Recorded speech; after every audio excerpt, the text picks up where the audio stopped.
dilaksanakan atau kegiatan ini diikuti oleh perwakilan siswa dari setiap kelas, dari masing-masing kelas.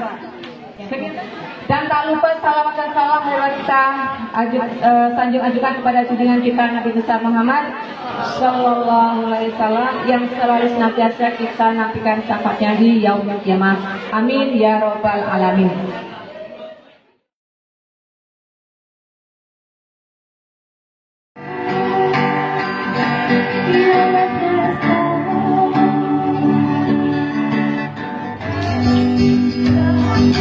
Berlarilah dan terus tertawa, walau ternyata seindah juga.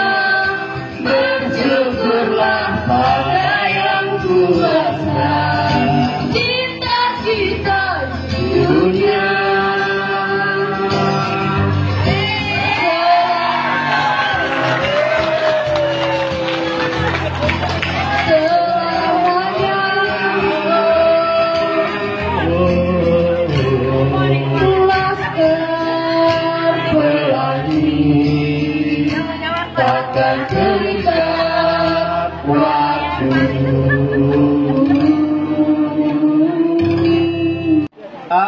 Jangan berhenti meskipun di masa-masa sulit. Nah, kemudian berkaryalah semampu apa yang bisa kalian lakukan.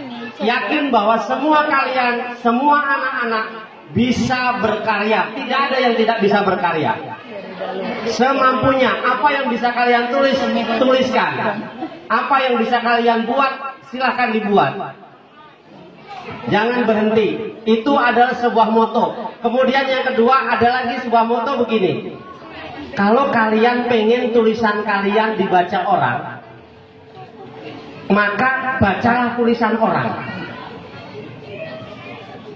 Dengan resmi saya nyatakan dibuka.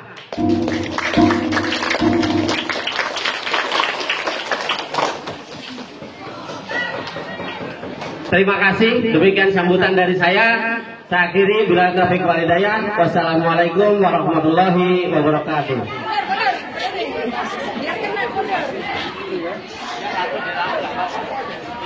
Satu, dua, tiga. Ya.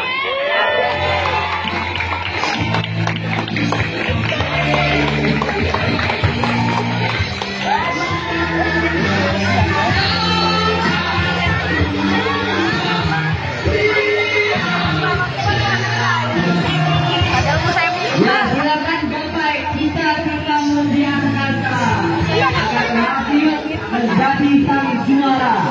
Silakan kembali lagi. Marilah kita sebagai pemuda menyusunnya kembali agar bangsa ini tidak menjadi lebih hancur lagi.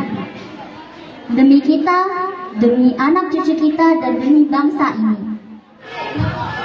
Bapak, Ibu, juga teman-temanku sekalian, sudah bukan menjadi rahasia umum. Serta Negeri 2 Tulangbong Barat yang saya hormati dan saya sayangi.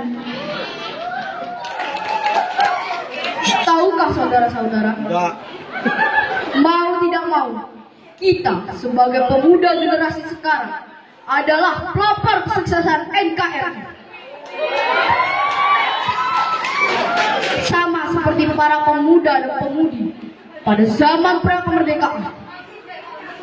Mereka adalah generasi penentu Indonesia pada zaman mereka. Kenapa bisa saya berkata demikian? Ini dibuktikan dari perjuangan mereka untuk menciptakan Sumpah Pemuda.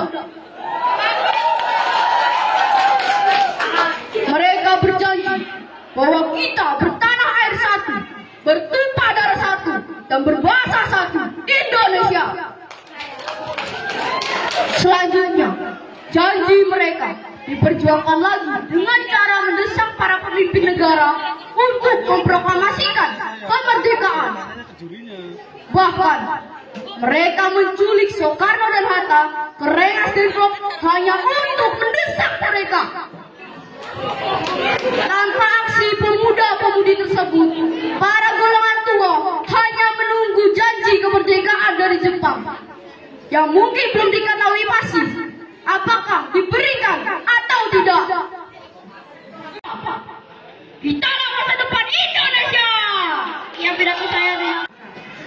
Sudahkah kita memberi arti kepada Sumpah Pemuda untuk berbahasa yang baik dan benar? 1928. Pertemuan tersebut dihadiri oleh berbagai wakil-wakil dari seluruh pemuda Indonesia dengan satu tekad, persatuan dan kesatuan bangsa di kalangan pemuda. Pertemuan tersebut menghasilkan sebuah sumpah yang bersih. Sumpah Pemuda. Kami putra dan putri Indonesia mengaku bertumpah darah yang satu, tanah air Indonesia. Kami putra dan putri Indonesia mengaku berbangsa yang satu, bangsa Indonesia. Kami putra dan putri Indonesia menjunjung bahasa persatuan, bahasa Indonesia. Dalam ikrar Sumpah Pemuda tersebut dijelaskan bahwa para pemuda-pemudi Indonesia siap bertanah air, berbangsa, karena bahkan dalam globalisasi sekarang ini, bahasa Indonesia yang seharusnya dijunjung tinggi malah kini mulai tersingkirkan oleh bahasa-bahasa lainnya. Apakah dengan bersantai dan hanya menunggu permasalahan tersebut akan selesai begitu saja? Tidak, tentu tidak, kawan-kawan. Maka dari itu mulailah perjuangan ini dari bulan bahasa. Bulan bahasa yang bertujuan menghargai dan melestarikan bahasa Indonesia. Yang diharapkan masyarakat luas tidak hanya mengenal dan menghafal Sumpah Pemuda, tapi juga memahami lebih dalam mengapa masyarakat Indonesia harus menghargai bahasa Indonesia. Marilah kita berjuang untuk negeri ini. Marilah kita peduli terhadap bangsa Indonesia, bangga terhadap bangsa Indonesia, bangga terhadap bahasanya yang memukau. Karena sekarang ini nasib bangsa ini terdapat di tangan kita. Maka pemuda, marilah kita berikan yang terbaik untuk bangsa ini, negara kita Indonesia. Ini bahasaku, ini Indonesiaku. Kaya akan segala keragamannya, mulai dari suku, agama, budaya, ras, dan masih banyak lagi. Keragaman tersebut dapat memicu perpecahan dalam suatu bangsa. Di kota Wuhan, negara Cina, pada akhir Desember tahun 2019. Virus ini menular dengan sangat cepat dan menyebar ke hampir semua negara, termasuk negara kita, Indonesia. Hanya dalam waktu beberapa bulan, ribuan manusia, bahkan sampai jutaan manusia terpapar oleh virus, mengubah kegiatan belajar mengajar dari belajar tatap muka langsung di kelas menjadi belajar ruang-ruang digital. Hal ini tentu saja membuat kita kehilangan kebersamaan kita di sekolah. Teman-temanku sekalian, program vaksinasi COVID-19 pemuda. Mereka berjanji bahwa kita bertanah air satu, bertumpah darah satu, dan berbahasa satu, Indonesia. Selanjutnya janji mereka diperjuangkan lagi dengan cara mendesak para pemimpin untuk memproklamasikan kemerdekaan. Bahkan mereka menculik Soekarno dan Hatta. Berdirinya saya di sini, saya akan menyampaikan pidato yang berjudul Perilaku Hidup Sehat di Tengah Pandemi. Sebelumnya, ada yang tahu perilaku hidup sehat itu apa? Bahasa Indonesia tetap menjadi lambang identitas nasional dan pemersatu bangsa seiring dengan kemajuan zaman dan perkembangan bahasa di dunia. Hadirin yang berbahagia, kita tentu ingat sejarah Sumpah Pemuda pada tanggal 28 Oktober 1928 yang mencerminkan kedudukan bahasa Indonesia dalam keadaan sehat. Pada hari yang berbahagia ini, izinkan saya menyampaikan sebuah pidato tentang kondisi Indonesiaku. Kita sama-sama menyadari bahwa 2 tahun pandemi ini, tanah air kita sangat berguncang hebat dari segala aspek. Tidak hanya aspek ekonomi saja, melainkan juga bidang kesehatan, pendidikan, dan pariwisata. Untuk kembali bangkit dan bertumbuh, diperlukan semangat jiwa muda, serta semangat untuk ikut ambil bagian menata kembali negeri ini. Seperti sekarang ini, kita sebagai generasi bangsa seharusnya ikut serta untuk mengambil bagian dalam memerdekakan kembali bangsa kita. Karena bangsa kita telah dijajah atau dilanda virus COVID-19 ini. Contohnya, seperti sekarang ini, kita seharusnya ikut serta memeriahkan acara ini, yaitu tepat tanggal 3 November 2021, sekolah kita mengadakan lomba di bulan bahasa. Bulan bahasa merupakan bulan di mana setiap orang dapat mengapresiasikan bakatnya melalui bidang sastra. Yang terdepan dalam penanganan COVID-19 ini adalah dokter dan tenaga medis.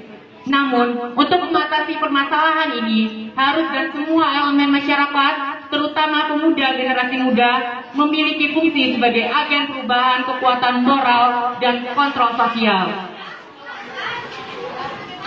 Para hadirin yang berbahagia, lantas apa yang bisa kita lakukan sebagai kaum milenial untuk dapat berkontribusi secara nyata dalam permasalahan ini?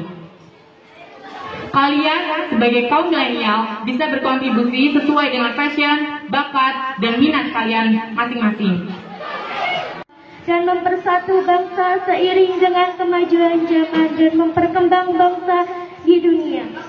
Sebagai alat pemersatu bangsa dan sebagai alat penghubung antar daerah dan seluruh Indonesia. Pertemuan ini menghasilkan sumpah yang isinya kami putra-putri Indonesia bertugas tanpa ada kendala yang berarti, sehingga tubuh kita dapat melakukan aktivitas secara produktif setiap harinya tanpa khawatir terkena penyakit ringan maupun berat.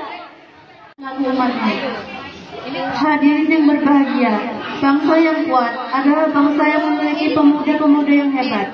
Pemuda sebagai ujung tombak perubahan yang mampu membawa bangsanya untuk bersaing dengan bangsa lain. Sekarang Indonesia sudah merdeka. Sebagai pemuda, kita merupakan aset yang paling besar sebagai penerus bangsa. Di tangan kita inilah Indonesia akan kita bawa mundur atau maju. Pada kesempatan kali ini, saya akan menyampaikan pidato mengenai pandemi COVID-19. Seperti yang sudah kita ketahui, penyakit adalah suatu kondisi abnormal tertentu yang secara negatif mempengaruhi struktur atau fungsi atau seluruh tubuh manusia. Saudara-saudara yang saya hormati, penyakit yang kali ini kita hadapi adalah penyakit yang memberikan ketakutan dan kegelisahan di masyarakat Indonesia dan dunia. Virus COVID-19 atau yang lebih kita kenal sebagai virus corona adalah virus penular yang dapat mempengaruhi sistem pernafasan manusia. Virus corona menular lewat udara. Maka dari itu, apabila kita bersin atau batuk, gunakanlah tisu. Dan apabila kita ingin keluar rumah, gunakanlah masker. Saudara-saudara yang saya hormati, yang perlu kita ketahui, seorang virus corona tidak memandang dengan bahasa Indonesia sebagai butir ketiganya. Bulan bahasa merupakan bulan di mana setiap orang dapat mengekspresikan bakatnya. Pada hari Kamis 28 Oktober 2021, tema ini diambil untuk menegaskan kembali komitmen yang telah dibangun oleh para pemuda yang diikrarkan pada tahun 1928 dalam Ikrar Sumpah Pemuda. Bahwa hanya dengan persatuan kita dapat mewujudkan cita-cita bangsa. Tema bersatu, bangkit, dan tumbuh ini sesungguhnya diperuntukkan untuk seluruh elemen bangsa. Tetapi bagi pemuda menjadi penting, karena di tangan pemuda kita berharap Indonesia berkumpul di aula guna memperingati Hari Sumpah Pemuda serta peringatan Bulan Bahasa. Hadirin sekalian, bahasa Indonesia adalah wadah pemersatu bangsa. Dengan bahasa Indonesia, bangsa Indonesia mampu mempersatukan semua suku bangsa, agama, bahasa, dan budaya seni. Dengan fungsi bahasa Indonesia.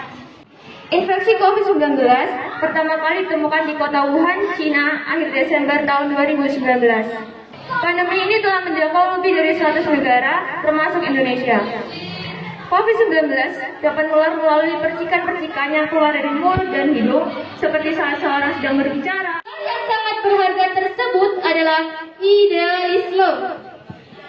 Idealisme adalah barang yang sangat langka, bahkan sulit ditemukan. Pasalnya, idealisme identik dengan pengorbanan, penderitaan, bahkan ketertindasan.